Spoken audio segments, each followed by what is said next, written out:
আমরা এতক্ষণে ছোটো গাড়িতে ঘুরছিলাম, কিন্তু এখন আমাদের আর ছোটো গাড়িতে ঘোরা হবে না, এখন আমাদের বড় গাড়িতে যেতে হবে। আমাদের পারমিট রয়েছে, আমরা এখন যাব নাথুলা পাস।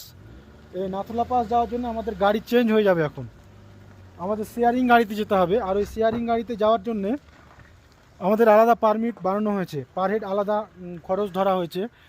দাদা আর আমি এখন চলে যাব একটা অন্য গাড়িতে, আরও কয়েকজন আছেন, ওনারা এখনও পৌঁছাননি।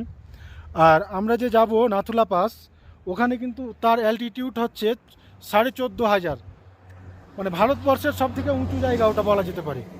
ওখানে গিয়ে অনেক সমস্যা হতে পারে, তার জন্য আমরা অক্সিজেন কেন ক্যারি করেছি, যেহেতু ওখানে অক্সিজেন ক্যান ছাড়া আর যেতে দিচ্ছে না, কারণ ওখানে যারাই যাচ্ছে হঠাৎ করে অসুস্থ হয়ে যাচ্ছে, ওখানে যেহেতু অক্সিজেন লেভেলটা অনেক কম, তাই এখানে আমাদের আবার চেক করে নিচ্ছে আমাদের কাছে অক্সিজেন রয়েছে কি না।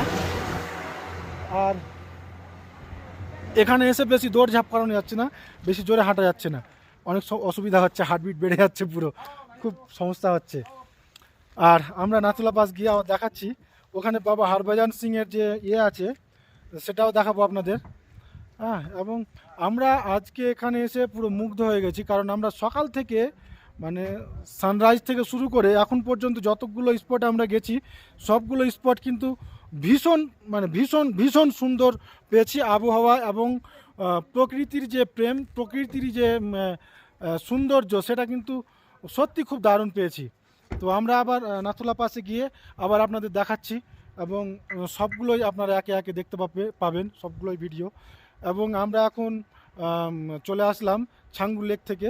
ছাঙ্গু লেকটা তো দেখালাম আপনাদের, কি অসাধারণ অসাধারণ, এরকম হয়তো কেউ দেখতে পেয়েছি কিনা জানি না। আমরা একদম রুম থেকে বেরিয়েছি জুলুক থেকে আপনার 3:30টার সময়, এত ঠান্ডা, কনকনে ঠান্ডা, -8 ডিগ্রি টেম্পারেচার। বাইরে বেরোনো যাচ্ছিল না, এত ঠান্ডার মধ্যে ছিলাম। আর যেখানে সানরাইজ ভিউ পয়েন্ট ছিল, সেখানে তো দাঁড়িয়ে থাকাই যাচ্ছিল না, মনে হচ্ছে আঙুলগুলো সব ছুটে যাচ্ছিল, কি বলবো। তো চলো সঙ্গে আমি দেখাচ্ছি আবার ওগুলো।